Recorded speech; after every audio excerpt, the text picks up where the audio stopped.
U.S. EPA is working with the Navajo Nation on a new 5-year plan to clean up abandoned mine sites in what has been labeled the largest environmental justice issue in the United States today.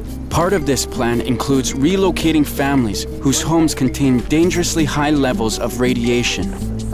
I've come to meet a team from the U.S. EPA to see why some homes need to be demolished. Starting back from the 40s and 50s, this area was mined for uranium, and the workers of those mines lived on the Navajo reservation.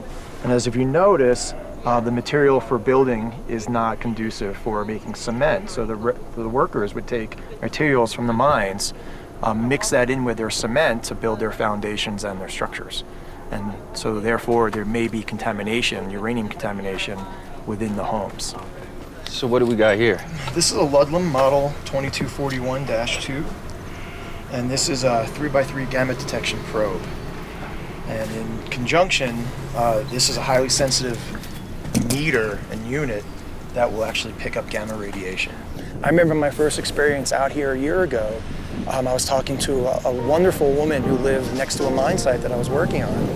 And she told me that she can come out every morning and she can see the radiation. She can taste the radiation, she can smell the radiation. And I'm a scientist, and it's hard for me to understand what that means because I am not spiritual in the sense that they are, and I don't have that culture in the sense that they do. So perhaps she can taste it and see it and smell it, and I honor that. So I have to educate them on the science side that I can't taste it and I can't see it and I can smell it, but my devices that I wear, my meters that I have can. And when we go and scan the homes or the mine areas, I can actually see elevated areas of contamination. See, as we're getting close to the house, back there it was 11, 12. Right. We're up to 19, 20. Wow. Right, so I said 5 times background is a concern. So 5 times background in this situation would be about 60. Okay. Right? The miners back in the 40s, 50s, and 60s used the material from the mine to build their foundations. And as you can see in this cement, there's actually rock. So as we get closer to this foundation and this concrete, you'll see now we're at 30, wow. Now we're at 50, wow. Now we're at over 100, over 150. Oh, wow. So now we're roughly at 500,000 counts per minute. Wow. Which is over 100 times background. This is considered dangerous to human health and the environment. So just being here for an hour won't put me at risk or anything? Risk is 24 hours a day, 7 days a week, 365 days a year at 30 years. Okay. Of someone living in this house. As you can see, our number drops significantly because we're away from the foundation, but it's still elevated. It's still about 2 times to 3 times background. So now we just go around the perimeter of the walls and see if we can find it. And here we are again, we're at 70, we're at 90. So again, we're over 5 times background. We're actually over 10 times background. Right. The family living here before, how many were in here? There are 4 or 5 people that lived here, including young children.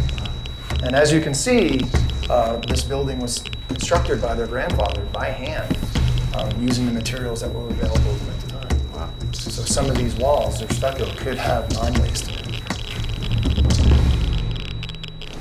Hey there. Oh, hi, Simon. Hey. Guys, I wanted to introduce Simon to Vivian. Hi, This is Vivian Craig. Simon. She works with Navajo EPA Superfund program. For the structure here, no problem. Grandma had everything. She had the home site lease, she had the survey plat, she had the archaeological clearance. So that's why the structure is going down. So everything's legal for it to go down, and a new 3-bedroom house is going up.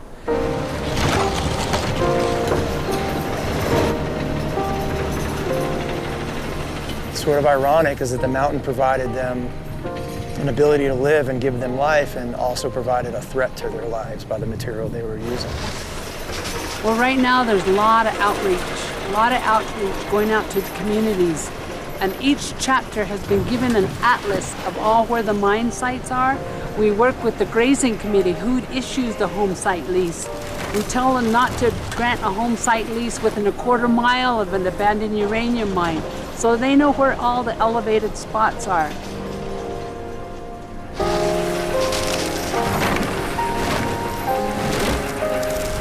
The cancer rate out here is horrible on Navajo. It's way up there. I mean, even in my family alone, there's 4 of us that have, gone through cancer. So, but we don't know from what. You know, we grew up in the Fort Wingate area, which was an old Army depot, so I don't know if that has anything to do with it.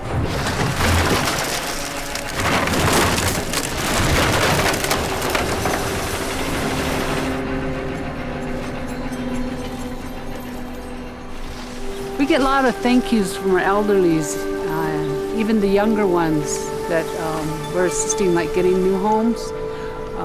Yeah, they have disputes. You know.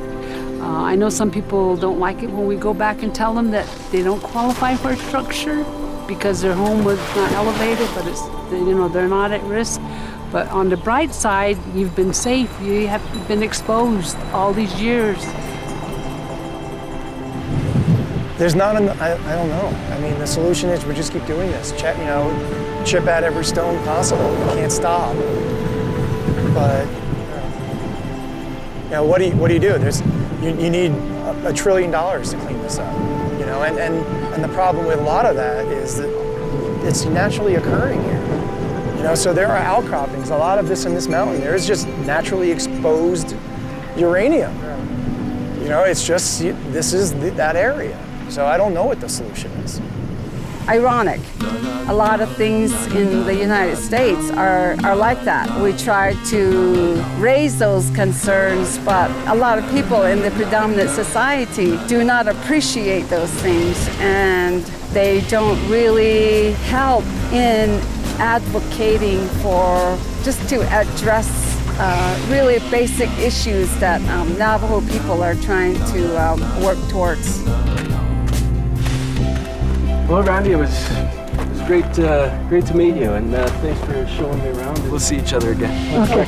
It was so nice to meet you. Yes. Well, you're my little brother now, so. Thank you, Lily. Maybe the political will or funding will never be enough to overcome the health and environmental problems the Navajo Nation has inherited. But today, they have taught me their most important lesson.